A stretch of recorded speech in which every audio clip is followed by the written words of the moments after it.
Buen día, hoy les explicaremos los principios del teorema de transporte de Reynolds. Los integrantes del grupo son Mateo Alejandro Rivera y Daniela Bertelli. El teorema de Reynolds es una tridimensional generalización de la regla integral de Leibniz. Este teorema se usa para calcular derivadas de cantidades integrales. Se puede expresar como la que estaba allí, más lo que entra menos lo que sale, que es igual a lo que hay en este teorema. Se usa para formular las leyes básicas de la conservación, donde n es la propiedad intensiva relacionada con la propiedad intensidad n por unidad de masa, t es el tiempo, cb se refiere al volumen de control, p es la densidad del fluido, v es el volumen, rb es la velocidad del fluido con respecto a la superficie de control, n es el vector normal que apunta hacia afuera en la superficie de control y A es el área. Fórmula de masa, también llamada ecuación de continuidad. La forma del control de volumen de la conservación de masa es concentrada sustituyendo la masa por n. Esto significa que n es igual a 1. Todas las variables son definidas con la fórmula general m es igual a la masa del control de volumen. Aplicando al principio de conservación de masa, el lado izquierdo se reduce a 0, ya que la masa de un sistema no puede cambiar en el tiempo. En un sistema de flujo constante, el primer término en el lado derecho de la ecuación sería igual a 0, es decir, la masa del volumen de control no cambia, lo que implica que el caudal másico en el control de volumen es igual al caudal másico afuera. Fórmula del momento. La ecuación del momento es encontrada sustituyendo el momento por n, en donde n es la velocidad de la segunda ley de Newton. Tenemos el tiempo de la tasa de cambio del momento. Ahora, del lado izquierdo de la ecuación es igual a la fuerza neta, donde F es la fuerza, V es la velocidad del fluido en un sistema coordenado pegado a la superficie de control, y todas las variables son definidas en la fórmula general. Nota que la fórmula integral de la ecuación del momento es una ecuación de vector. Fórmula de energía. La ecuación de la energía se encuentra sustituyendo la energía por n, donde n resulta ser la energía por unidad de masa, donde Q es la transferencia de calor al volumen de control, W es el trabajo realizado por el sistema, G la aceleración debido a la gravedad, Z es la distancia vertical desde un dato arbitrario, P es la presión, y todas las demás variables se definen como la fórmula general. Ahora veremos los principios con base al teorema de transporte de Reynolds. Conservación de la masa. Tenemos un ejemplo. Tomemos una porción arbitraria de un material Rm. El principio de conservación de masa se puede afirmar que la masa total en Rm debe permanecer constante en todo momento. Por lo tanto, tenemos que la ecuación 1, al incorporar el teorema de transporte de Reynolds, da como resultado la siguiente ecuación. La primera forma de esta ecuación indica la tasa de cambio de masa R, que es igual a la densidad más la tasa total de la masa que ingresa a la región a través del límite, y esto implica que el integrado, como en la ecuación, debe ser 0. En la ecuación 2 se conoce como el enunciado diferencial de la conservación de la masa, y es una relación puntual que se aplica a todos los puntos continuos dentro de R. También se denomina ecuación de la continuidad, y se puede escribir de otra manera, y es que está abajo de la ecuación 2, pero también que tener en cuenta cuando el material es incompresible, entonces dP sobre dt es igual a 0. Y por lo tanto tenemos lo que está al lado de la ecuación. Y para un grupo fijo de partículas continuas, este principio de conservación refiere que la masa sea la misma en todas las configuraciones. Por lo tanto, podemos utilizar la referencia de corriente, donde RO y PO son el volumen y la densidad de la referencia, y los valores de R y P en su forma original da la que es al lado, y al expandirla tenemos esta.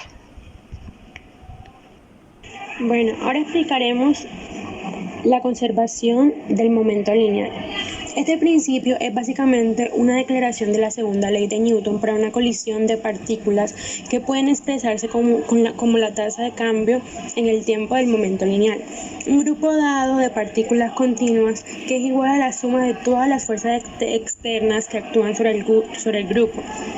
Este concepto solo es válido siempre que la ley de acción y reacción gobiernen las fuerzas internas entre las partículas, y por lo tanto todas las fuerzas internas se cancelarían entre sí.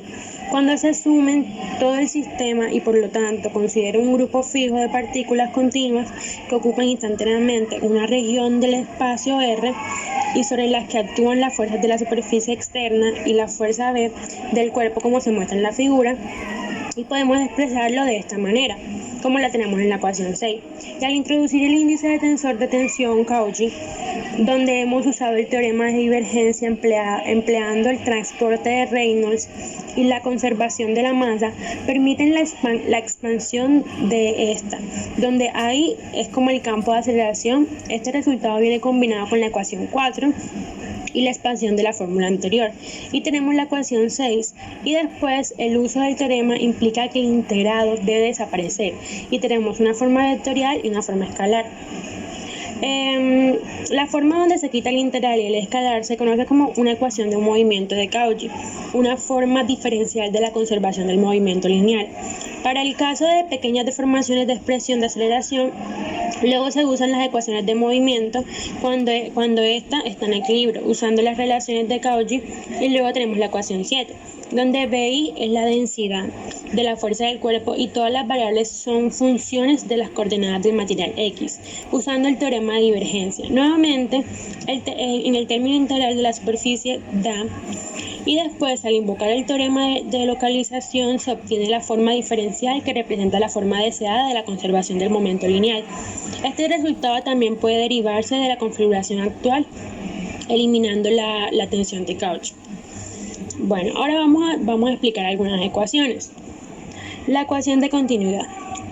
El principio de la continuidad es la conservación de la masa total, o sea, la ecuación 8, con la aplicación del teorema de transporte de Reynolds y la divergencia. Tenemos, y luego resulta que el volumen de control no varía el tiempo. Y usando la definición de derivado material, tenemos esta ecuación para flujo incompresible. Es una constante a lo largo del flujo dP dt, que es igual a 0. La ecuación del derivado material se puede obtener de la aplicación de la ley de conservación de nada en un elemento diferencial en coordenadas cartesianas, como se muestra en la figura.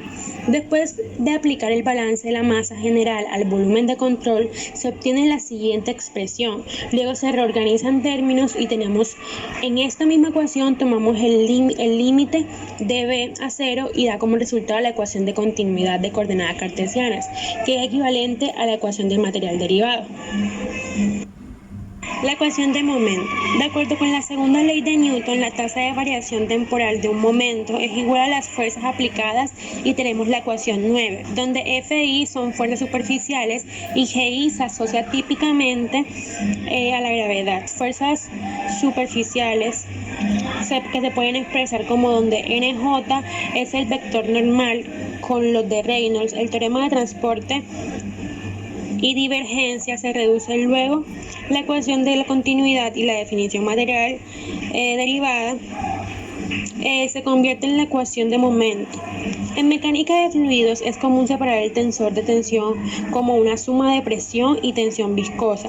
Por eso la componente X, Y y Z, las ecuaciones de Navier, el conjunto de ecuaciones de cantidad de movimiento para fluidos newtonianos se escribe como balance de cantidad de movimiento en dirección X aplicando a un elemento diferencial cartesiano y para un fluido incompresible se usan las siguientes ecuaciones después de aplicar la conservación de la cantidad de movimiento. Este control de movimiento da resultado a las siguientes expresiones y luego tomamos dB, que es igual a dx, dy y dz, y tomamos el límite dB que va hasta 0. Da como resultado la ecuación de impulso de conservación hacia la dirección X. Aplicándolo, tenemos donde el segundo término entra en paréntesis y corresponde a la continuidad de la ecuación que tiene un valor nulo y se expresa como. Luego, la suma se refiere a las fuerzas que actúan sobre el elemento fluido. Estas fuerzas pueden ser clasificadas en dos tipos. Fuerzas superficiales que se generan por el contacto de otros elementos fluidos y fuerzas de campo que actúan en todo el volumen de control. Las fuerzas superficiales actúan externamente sobre el volumen de control, dando lugar a la viscosidad. La tensión T en su superficie, las fuerzas corporales actúan en todo el volumen de control. La figura que mostramos anteriormente muestra las fuerzas superficiales que actúan sobre el fluido en la dirección X. Luego, el equilibrio de fuerzas viscosas que actúan en la dirección X sobre un diferencial cartesiano, dividiendo esta ecuación por dB, que es igual a dx, dy y dz, y tomamos el límite cuando el límite es 0 y da como resultado. Bueno, ahora nos vamos con la ecuación de la energía. Según la primera ley de la termodinámica, la variación de la energía total de un sistema es igual a la tasa de trabajo realizado y el calor que entra a través de la frontera, que sería la ecuación 10. Donde la energía total incluye la energía interna y la energía cinética y la potencial de la energía. Para la deducción de la ecuación de conservación de energía, que la consideremos paralela de la energía potencial añadida a las fuerzas de campo GI. La primera integral en el lado derecho de la ecuación se refiere a las fuerzas de la superficie de volumen de control. El segundo es el trabajo de las fuerzas del campo. El tercero es el calor, flujo por conducción, y el último representa las fuentes volumétricas de calor como la producción interna de calor por efecto de Joule y reacciones químicas con la definición de FI. El teorema de transporte de Reynolds del teorema de divergencia se sigue que. Y luego la disipación viscosa es a menudo pequeña, casi insignificante, pero es importante porque el flujo de alta viscosidad, y cuando la viscosidad del flujo es alta, nos muestra en la ecuación y se puede escribir como. Donde el primer término dentro de los tirantes está asociado con la deformación lineal del fluido, el segundo de la formación angular del fluido y el tercero a la disipación debido a la expansión volumétrica del fluido. En la ecuación también se puede obtener de la aplicación de la ley de conservación de la energía en un elemento diferencial cartesiano, por conveniencia como se muestra en la figura. Aplicar el balance de conservación de la energía E al volumen de control,